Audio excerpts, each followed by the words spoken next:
Hi, I'm Holly Cole. My new record is Dark Moon, and you are listening to U.S. Modernist Radio. Mama don't allow no architecture around here. Mama don't allow no architecture around here. Oh, I don't care what Mama don't allow, gonna draw mine modern anyhow. Mama don't allow no architecture around here. Welcome to U.S. Modernist Radio, where we talk and laugh with people who enjoy, own, create, dream about, preserve, love, and hate modernist architecture, the most exciting and controversial buildings in the world. I'm Tom Guild. Our first guest today, Kata Walters, went from the catwalk to the construction site, changing from an international career in modeling to building modernist houses. Then Allison Meier shares her map of New York, uncovering hidden histories in architecture and culture from cemeteries to the streets. Kyle Bergman of the New York Architecture and Design Film Festival shares some highlights from this year's event. Finally, from Sweden, we welcome our musical guest, Klas Lindquist. And now your host, who cannot play the saxophone, Mr. Modernism, George Smart. Hey, thanks, Tom. It's not for lack of trying. At 13, I could name every starship in the Star Trek fleet, along with their warp core output and the captain's favorite beverage. But that wasn't remotely sufficient for attracting girls. The only logical step, therefore, was music, specifically the saxophone. It was going to be the logical instrument for the attainment of a girlfriend. I imagined myself on a dimly lit stage, bathed in a single spotlight, wearing a pork pie hat, playing a heart-wrenching rendition of the Star Trek theme song. Oh. I would be the Spock of the jazz world, a logical, precise, and emotionally resonant master of the craft. The band teacher, Mr. Romanelli, reluctantly took me aside one afternoon to give me the basics. He could spot talent, and it was clear that no talent was in this room. My performance was like a triple caught in a turbo lift. The moment I put the mouthpiece to my lips, the resulting sounds were a mangled series of honks that within seconds had Mr. Romanelli flee the room. He never came back. The janitor came in, though, and smiled and asked if I was being attacked by a flock of distressed geese. And with that, my sax career was over. Most stories like this go on to tell a tale of perseverance and ultimate victory, chastened by the motto, you can do anything you set your mind to. But this is not that kind of story. Often the greatest wisdom comes from choosing which battles to lose. I sucked at the sax, and I let it go that very day. Still, maybe I could learn the Vulcan lyre. How hard could it be? U.S. Modernist Radio is underwritten by Diane Bald and the Budman family, restoring significant architecture in Toronto, Los Angeles, Malibu, and Palm Springs.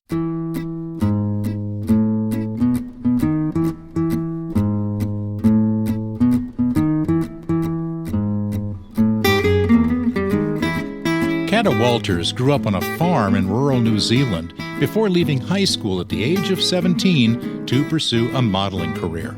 That decision took her around the world and kept her busy for more than 2 decades. While she was still modeling, Kata bought her first rental property. Fast forward a few years, and by the time the pandemic hit, she had stepped away from modeling to build a portfolio of 30 rental units across several states. Since then, she's built houses, flipped houses, and created Hinera Properties, devoted to modernist homes in North Carolina. Here's George's kitchen table conversation with Kata Walters. If you step into the Lightwell House by Kata Walters, it's pretty amazing. You'll go, some famous architect must have designed this house because of the details and the use of the light and the way that the whole house flows together in this very simple but elegant pattern. Last year, you could just walk into this anytime, but it's been sold now, and we're glad to have the designer here. Kata, thanks so much for coming in. Thank you for having me, George. It's a pleasure. I'm amazed at what you've done. For not being an architect and going through the formal training, you have just got it in your DNA. Well, that's very kind. Thank you. I have been obsessed with modern architecture for as long as I can remember, George. And how the Lightwell kind of came about was I was in between projects. I had just sold a flip in Chapel Hill, actually, a mid-century modern. Mm-hmm. And we just couldn't find another project. And I was getting a little frustrated.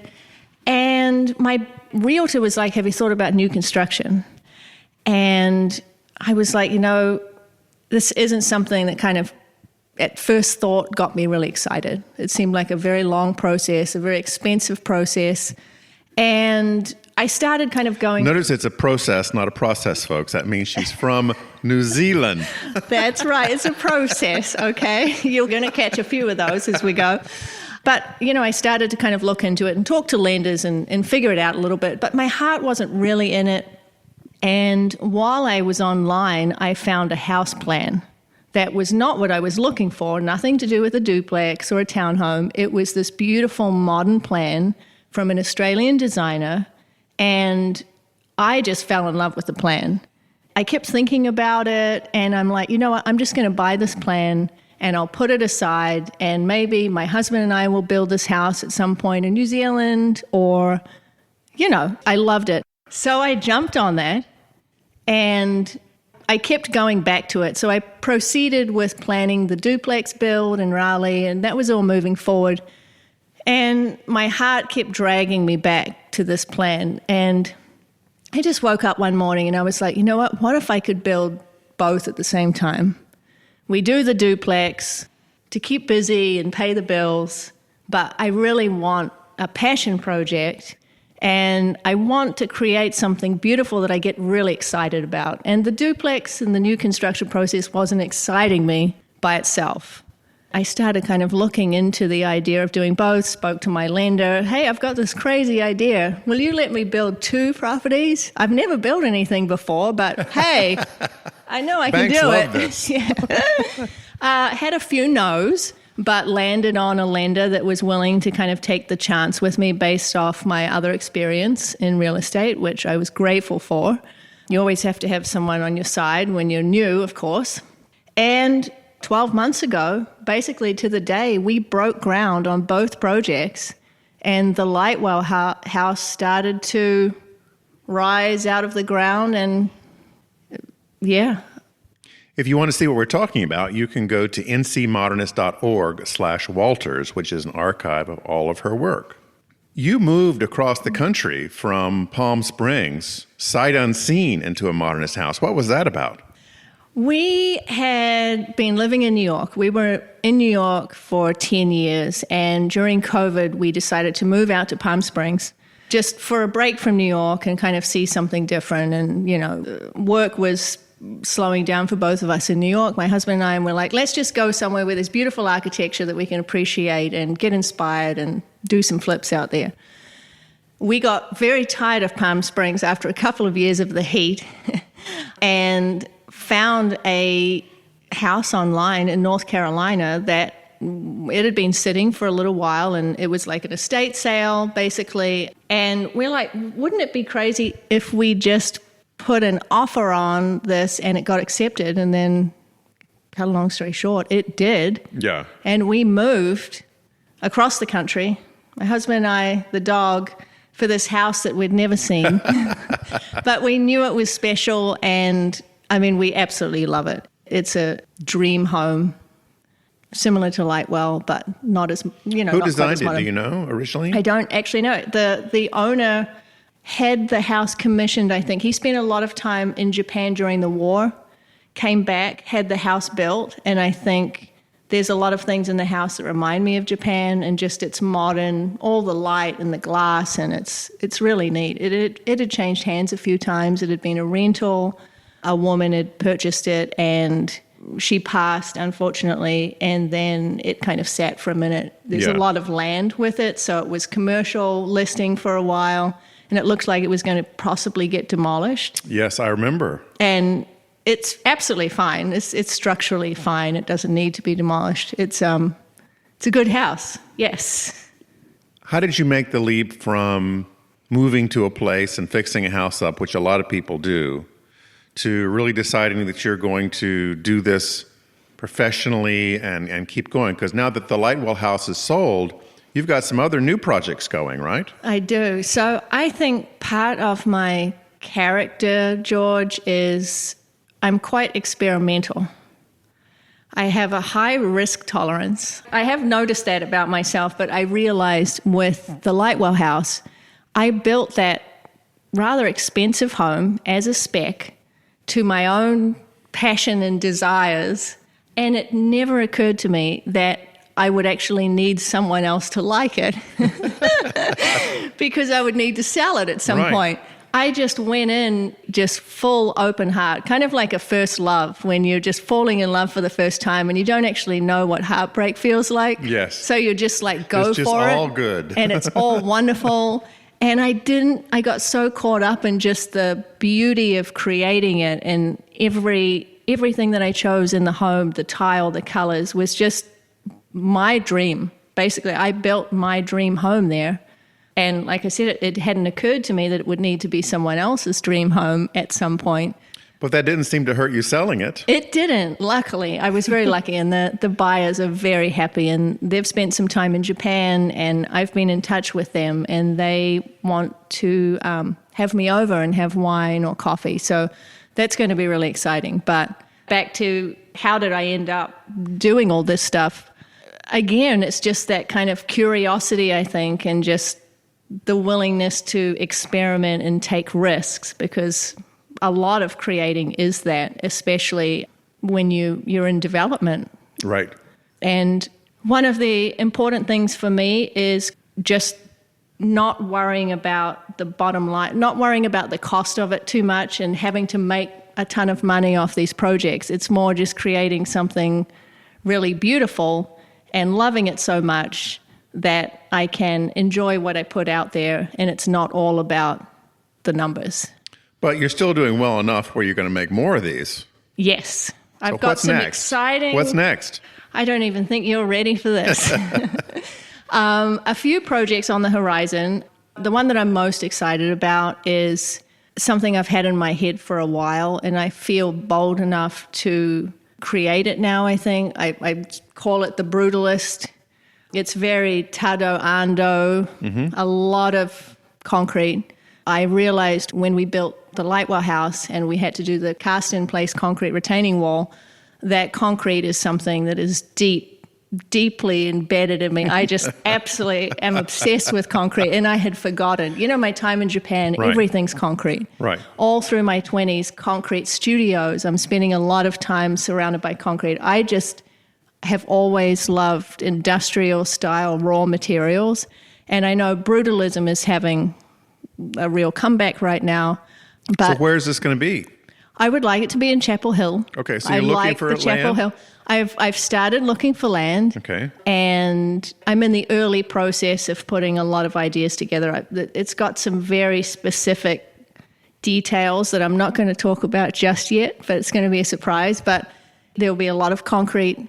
It will be very brutal, very, Marcel Breuer. So I'm excited about that. But that is coming. In the meantime, I'm working with a couple from Texas who want a Lightwell number 2 custom built for them. Great. They're currently looking for lots. They're deciding between 2 lots right now, also in Chapel Hill. It'll be changed a little bit, but the general idea. And on top of that, if that wasn't enough, I have a modern subdivision in Greensboro, 10 townhomes that we plan to break ground on in August.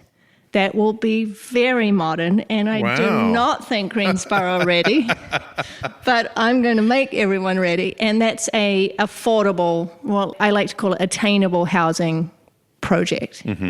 Greensboro's growing a lot, and there's a need for some more housing there that's exciting to look at and creative and not just a normal townhouse. So stay tuned for that.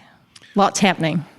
When I looked at your condos in Raleigh, yes, and looked on the inside, what I expected to find was something very mundane, because that's what happens in 98% of these, is they have a little bit of modernism on the exterior, and you go in and it's all the same. But in your case, you really did put attention to detail inside these condos, much like you did in the Lightwell house. Yes, so I think that's the one thing I would like to say as my signature, and I'm getting better at not overspending, but I tend to overspend, and I understand why builders who create a lot of these townhomes and are doing so many don't, you keep seeing the same things because it's what's available within a price point.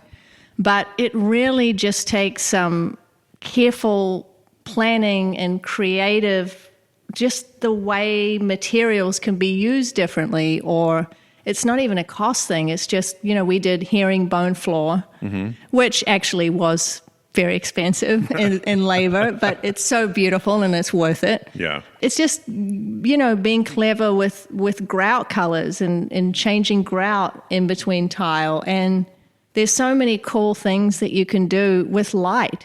It doesn't cost much to put a skylight in a stairwell, but it changes the entire home. And these kind of small details, I think, are really missing in especially townhomes, condos, those mass-produced builds. And I know often it's a time thing and it's a budget thing, but I just want to keep creating homes, whether they're townhomes, modernist single families, or, whatever, just thinking outside the box and just creating something really different. Where can people see your work online? Well, I have a website that I try to update as often as possible. It is hinuera.com, and I'm sure you will link it somewhere. Yes. But you can also... Hinuera? ERA, yep. My Instagram, themodel.investor. I try to post as much as I can on that, of the process of the builds as well. And, just sharing ideas and inspiring other people just to get a little creative. I've had a lot of people reach out. Where did you get that tile? I love what you did with the exterior, or just like different ways of using materials. And it's really made a lot of friends, and it's really exciting to kind of spread that inspiration out there as well. Well, I am really thrilled for you. You have gotten off to an incredible start here. And it sounds like you've got, now with a dozen more units coming out of the ground in the next year, you're going to be busy. I will be, but never too busy to come back on the podcast. Thanks so much for joining me, Kata. Thank you for having me, George. It's been a pleasure. That was George with Kata Walters. Brooklyn-based writer Allison Meier creates celebrated maps for Blue Crow Media, including Great Trees of New York and Concrete New York. Her latest contribution is the Modernist New York Map, which highlights over 50 examples of modernist architecture across the city. Meier is currently a research associate at the American Folk Art Museum and the editor of Fine Books and Collections magazine. She was formerly at Hyperallergic and Atlas Obscura. George recently spoke with Allison via Zoom. Alison, before we start talking about modernism, you have an interesting hobby/passion as a cemetery guide. So how did that come about? Yeah, they're definitely not completely unlinked, because cemeteries, I think, are undersung in terms of their contributions to architecture in the United States and beyond. But yeah, I've been leading tours mainly at Greenwood Cemetery in Brooklyn since 2011. And then also at places like, I've done Hartsdale Pet Cemetery. I've been in New York 15 years, but I'm originally from Oklahoma. And I, as a writer, got interested when I just happened to move a block away from Greenwood in maybe 2010 or something like that. And just was really fascinated about a place of storytelling. And I decided that it would be cool to get people to share that excitement too. Yeah. I'm still somehow doing them to this day. With cemetery tours, do they have special events? Like, does it get busier around Halloween? Oh, yeah, 100%. Yeah. Even if you're a cemetery that has a more, what is the word? Like, hands-off approach to Halloween, because I think there are some cemeteries like Sleepy Hollow where they're like, we are having a guy dressed as the Headless Horseman and he's going to run through here, to Greenwood where I do stuff where they like, I think they call their Halloween walks spirited strolls. So, okay. But either way, like, cemeteries know that is the time people want to go to the cemetery. So yeah, Halloween. It's funny, it's July when we're recording this, and I already am lining up my cemetery events because it's like the month just comes fast. Yeah. That's really cool. Now, in Oklahoma, you grew up in Bartlesville. So did you visit the Price Tower at all when you were growing up? Yes. Yeah. I lived walking distance.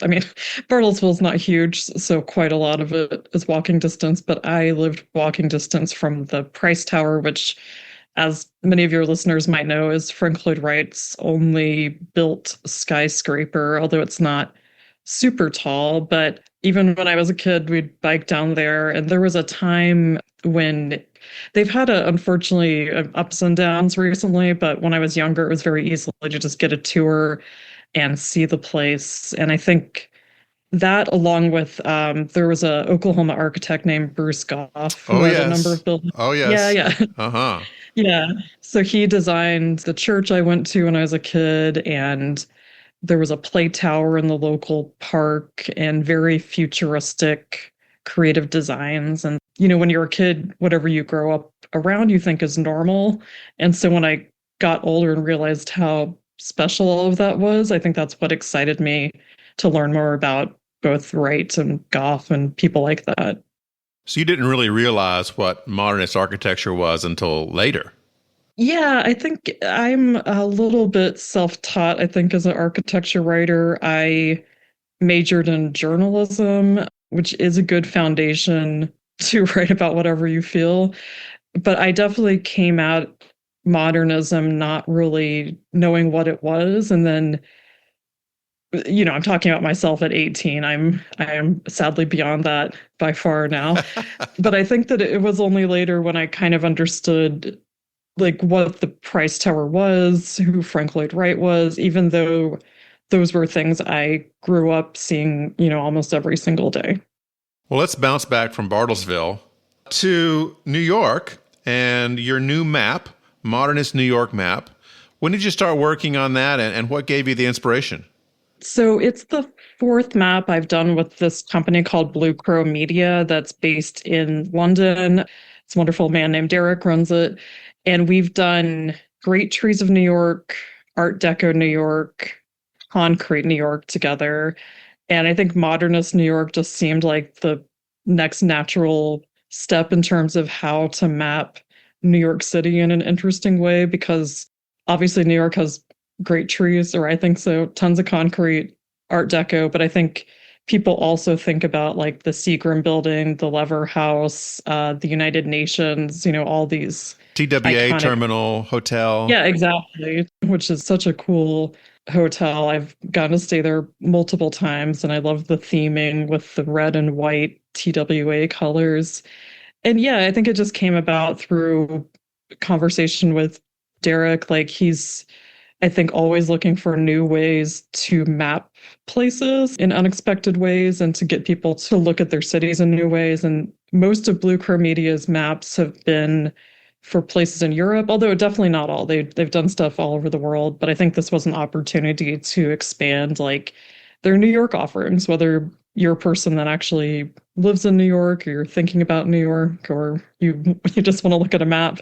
Lots of options. It was when I started it earlier this year. So I was looking very much at this current moment. Unfortunately with New York, we're always at the risk of losing buildings, and some things have been demolished because there's not great preservation always for recent architecture. So what the map is very much a 2025 view of it. And, if I'd done it 10 years ago, maybe there would be buildings like the IMP airport terminal, also at JFK. The Delta. Yeah, like that got demolished, I think maybe 10 years ago or something like that. So, when you do these kind of projects, even though it is a historic view, you are kind of looking at it through a moment in time. Anyway, that's my long-winded answer to when did I start on this. You've mentioned some well-known modernist buildings. What did you find that surprised you, or that was little known that people should go see? I always try with these map projects to get at least one building in each borough, and sometimes that's harder than others. And Brooklyn, where I live, there are, of course, modernist buildings, but nothing that felt like this is iconic, you must see it. And then I found out that this building called the Transportation Building in downtown Brooklyn, which I've walked by countless times, it just looked to me like another drab mid-century office building. And then I found out it actually was pretty cutting edge, that they were one of the first buildings to be taking that angular, simple, minimalist approach to an office building, and it made me actually stop and look at it and appreciate it for being a little bit more interesting, because obviously TWA building, stunning, sculptural, the United Nations I've mentioned, like you see it all the time, people take tours of it, but I'm also always really excited to include something that you might just see in your daily walk, and even if you live here, you might not have even noticed it. And so that was fun for me to kind of open my eyes to to an unsung modernist building. Did you find anything in Staten Island? Because I've never heard of anything there. Yes, they have a Frank Lloyd Wright house, the Crimson Beach, which I forgot, which is it's one of his case houses, so it's not like falling water level right. But then they also have this really striking modernist building called the Monsignor Farrell High School. I'm sure that's not how it's pronounced. I don't go to Staten Island often, so sorry, Staten Islanders. I'm definitely mispronouncing that, but at least Staten Island has the advantage of having lots of space. And so Yes. they have built some kind of, to have a freestanding Frank Lloyd Wright house would be a lot harder in Manhattan. So I think it's kind of interesting that that's all the way in a neighborhood in Staten Island. And another thing that maybe you wouldn't think you would be traveling to Staten Island for architecture, but they, of course, have lots of cool things there too. I'm really fascinated that you've done this as a map, because and I'm into digital as much as anybody, but it's really nice to be able to have something that you hold in your hands that is comprehensive, that you can take around exploring in a day. I think so. And I'm a full-time writer. I do a range of things, whether it is short online news or I've written one book, I'm working on another, but I like those tactile. I'm a big fan of making zines and maps and things that are something you can carry around, and like it kind of gives you something to maybe spark your curiosity in a way that even if you get a giant book on modernism from the library, which is going to be more comprehensive, obviously, like this lays out the whole city in front of you, and you could think, oh, well, I've got an hour today while I'm going to MoMA, what's near there that I could see? Or maybe you're thinking about traveling. And I've definitely taken some of the Blue Crow media maps when I traveled. Like they have a great one about concrete Paris, which you don't think about Paris and brutalism. Yeah, but there's a lot. Yeah, and like in places you might not go, the outside of the city. So yeah, and I actually should say that the whole reason I got connected to Blue Crow Media is years ago, I think one of their first maps was on London alleyways. And the things I love most in the world, alleyways have to come in the top 10. And I was very excited about this map. And I think I wrote about it for Hyperallergic, where I was on staff at the time. And so I was just excited to see this publishing initiative, like doing something such as on London alleyways. Unfortunately, New York does not have alleys that much. So I don't think New York alleyways will ever be in the future. Is there any crossover, Allison, between modernism and cemeteries?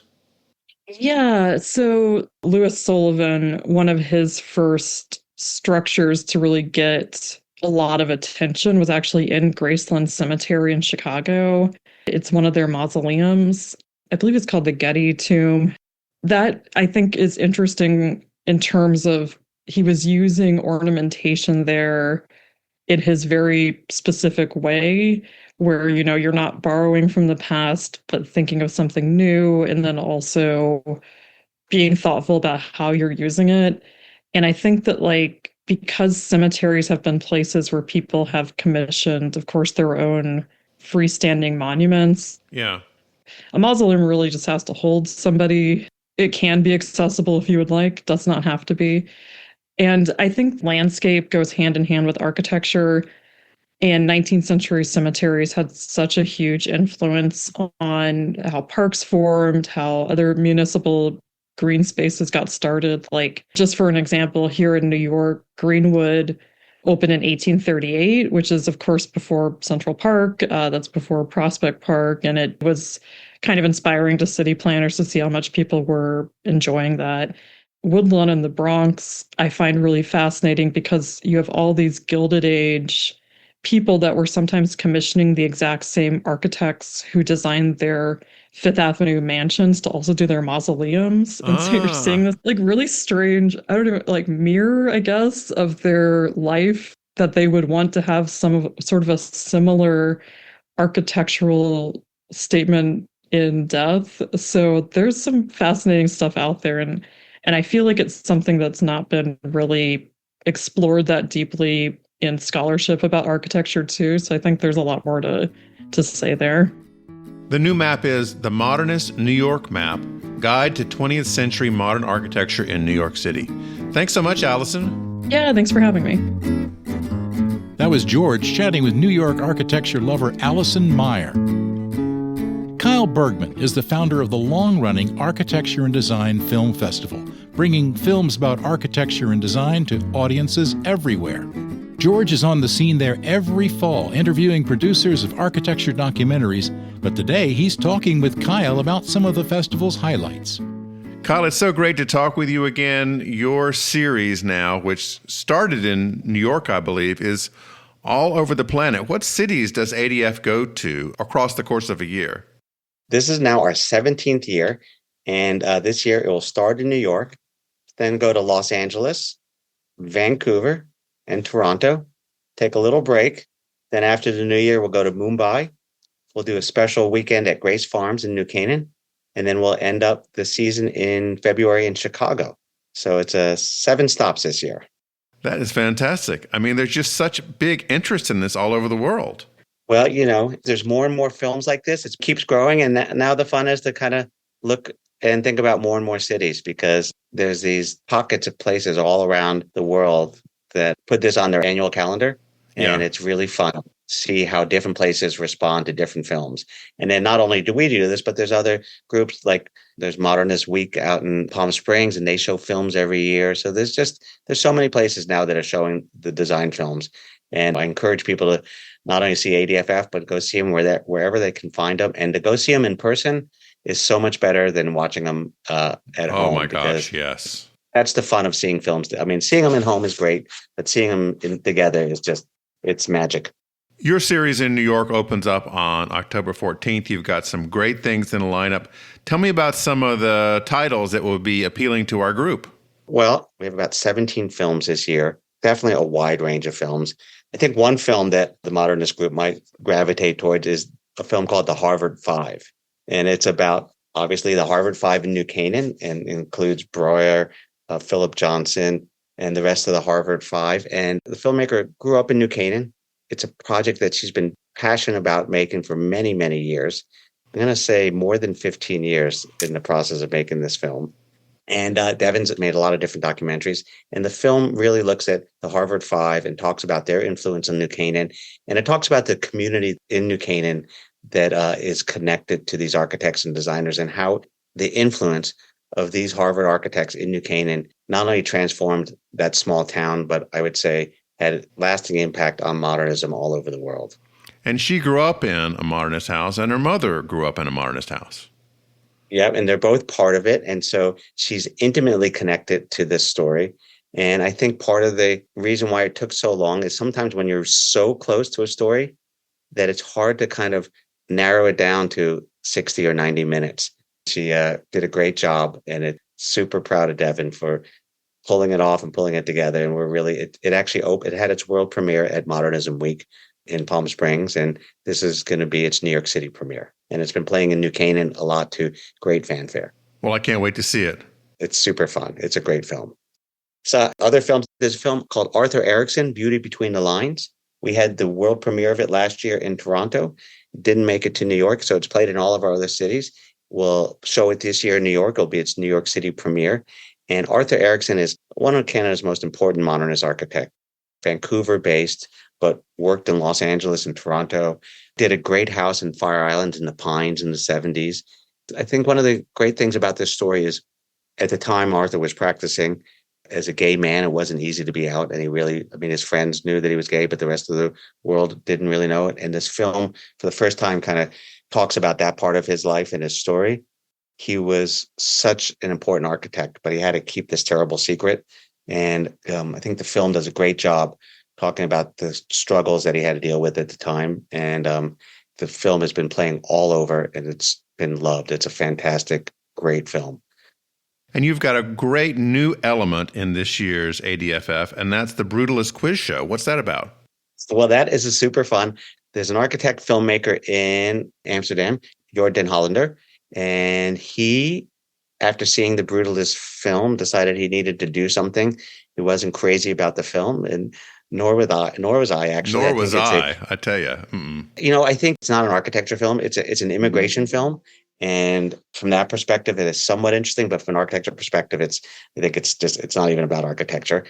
And it's way too long for my likings. But Jord's kind of artistic response was, let's really show what brutalism is. And so he created this thing called the Brutalism Quiz Show. It's not a film. It's a trivia moment at the festival where he's going to show 20 to 25 clips of films that all have brutalist architecture in them. And the audience, and he's either going to talk about the building and you have to guess the film, or he's going to talk about the film and you have to guess the building. There will be awards. There will be fun.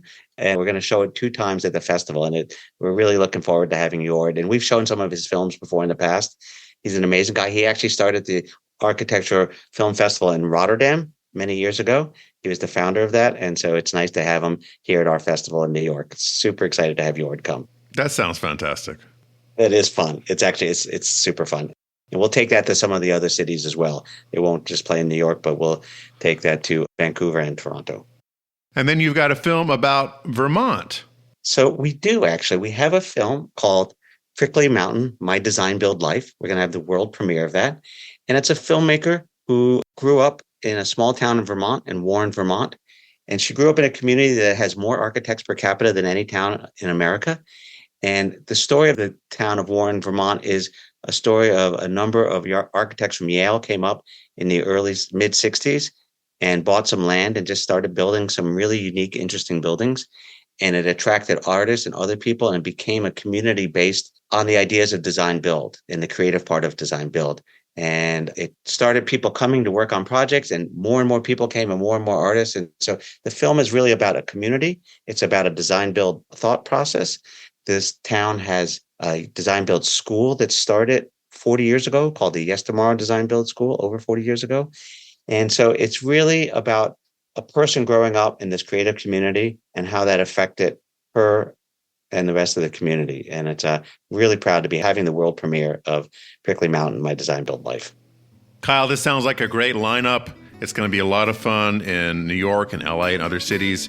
If you want more information about what's coming up and how to get tickets, opening events, and this great quiz show, you can go to adfilmfest.com. Thanks so much, Kyle. It's always a pleasure to talk with you. George, it's always great to talk to you, and thanks for doing all the things you do. I hope you make it up to the festival this year. It's always good to see you. I certainly will. Thanks. George was talking with Kyle Bergman about this year's upcoming Architecture and Design Film Festival. Klas Lindquist is a Swedish saxophonist, composer, and band leader. He has performed with the Bohuslän Big Band, one of Sweden's few professional big bands, also the Stockholm Swing All-Stars, the Stockholm Voices, and past podcast guest Champion Fulton. He leads the Klas Lindquist Nanette, a 9-piece band whose 2023 album Alternative Source of Energy was Jazz Album of the Year in the Orchestra Unilin Readers Poll. Welcome, Klas.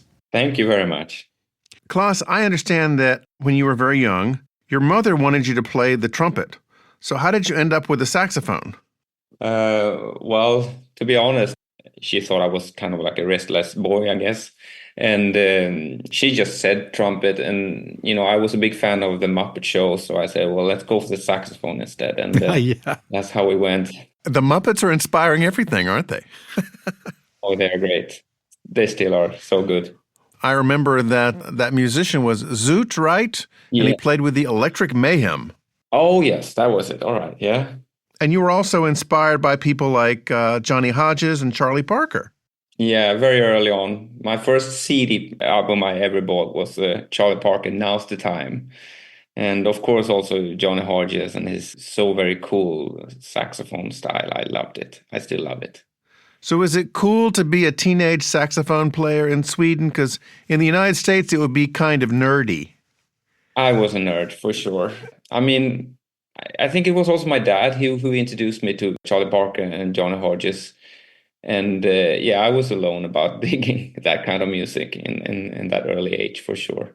It was a big relief when I got up in age and I started this high school class with only music students. And suddenly I had 29 nerds around me. That was great. Yeah, strength in numbers. Yeah, I think that once a sax player swings into a solo during a tune, you are no longer uncool.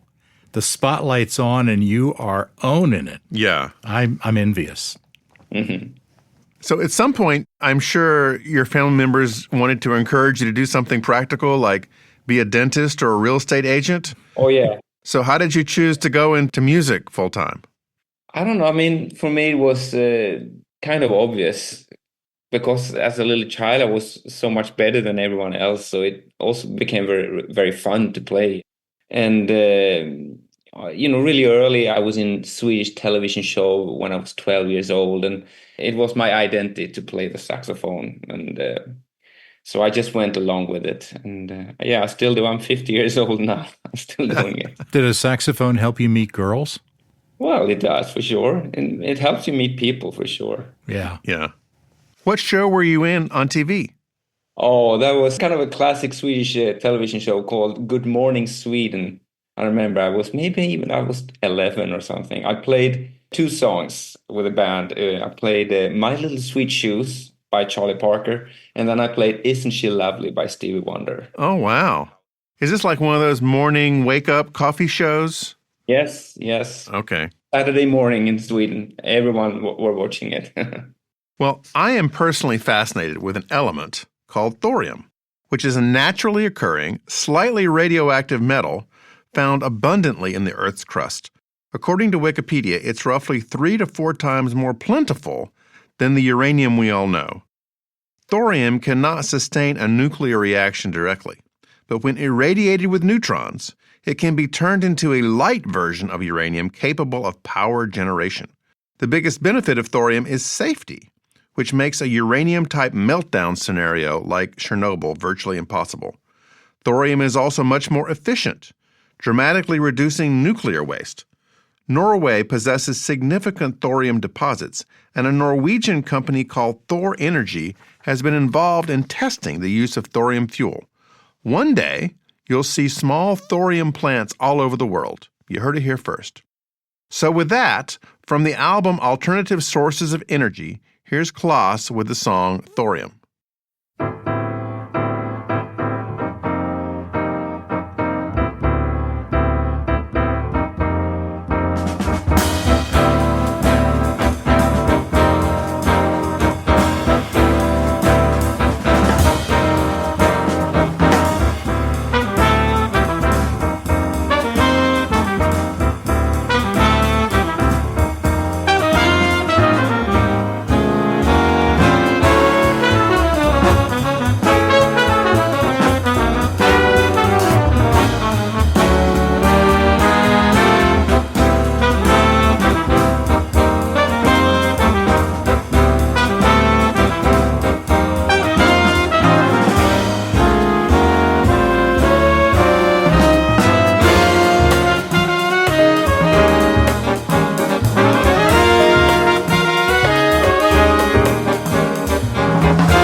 That song would be great in a movie, Klas. I think you should get in touch with those Yellowbird people who produce all the murder mysteries there in Sweden and share that with them, because that would be a great track. Thank you. Possibly so. It's kind of like a story, the whole song, I'd say. So are there other songs on Alternative Sources of Energy, the album, that are inspired by sources of energy, like the sun or gasoline? Let me think. I got it right here. Because Thorium is kind of like the title track. And okay. So the first record we did, it was called Lift Off. This is the one. Mm-hmm. And then we did the second one, You Need It. The music of this band is so much about energy, like also energy between people. Like we are all 9 individuals with different kind of playing style and also different personalities. And I think that's also the energy I want to focus on. Yes. Alternative source of energy. But actually, this is the only one that has like a clear connection to energy, like real energy, so to say. Yeah. It's intricate and melodic, but fascinating. A lot of changes and different musical themes. It's really cool. Thank you very much. Thank you. Your latest album, Handle with Care, was produced by one of our guests, vocalist Champion Fulton. How did you two meet? We met in Copenhagen at the jazz festival there. I think it must have been 2 years ago now. And we immediately found each other musically. And since also a couple of months after that, we are a couple also. So we... so Champion's like getting her boyfriend involved here. Okay, cool. Oh, is this public knowledge? It is now. Oh, that's cool. Yeah. And so I have all this love for, kind of widespread in jazz, like early jazz, but also more modern. And we have so much to talk about immediately. So, and also we play a lot together. I love to play behind singers. I think I'm pretty good at it, if I may say so. I've been playing also a lot of collective improvisation, like Dixieland music, Yeah. where you improvise like 3 horns or sometimes even 4 horns at the same time. And I think maybe playing behind the vocalist is similar vibe, It's like you're dancing with her when you're playing. And I really like to play with her. Well, we hope that the two of you will let us know when you're going to be touring and performing in the U.S. Yes. And make sure to stop by our local jazz club, Sharp 9, in Durham, North Carolina, which is a great venue for this. We'll come out and see you. So the new thing for me now is actually that I applied for a work visa in the United States. And just a few days ago, I got approved. So for me, it's like the process. I have to go to the embassy and do an interview. And I'm not all there, but if I don't up the interview, I think I will get the visa, and then it will be possible for me to play in America. Well, just take a CD with you. That'll help pave the way. Oh, yeah. Yeah. Oh, that's a good idea, actually. Yeah. I'll do that. Yeah. Klas, thanks so much for joining us. Thank you very much for having me. Thanks for listening. U.S. Modernist Radio is underwritten by Diane Bald and the Budman family, restoring significant architecture in Toronto, Los Angeles, Malibu, and Palm Springs. All right, Tom. Visit usmodernist.org's massive archives to listen to past shows, discover documentation of 25,000 significant modernist houses, and access 5 million pages of classic 20th century architecture magazines. U.S. Modernist Radio is produced by Soundtracks Recording Studios in Raleigh, North Carolina. Our theme song was performed by George Smart and Robinson Earl, with guest research by Bobby Morris. Got a guest to suggest for the show? Write her at bobby@usmodernist.org. U.S. Modernist Radio is a production of Modernist Archive Incorporated, a nonprofit educational archive for the documentation, preservation, and promotion of modernist residential design. I'm Tom Guild. George and I'll be back soon with another professionally sexy edition of U.S. Modernist Radio. Live long and prosper, cool dudes.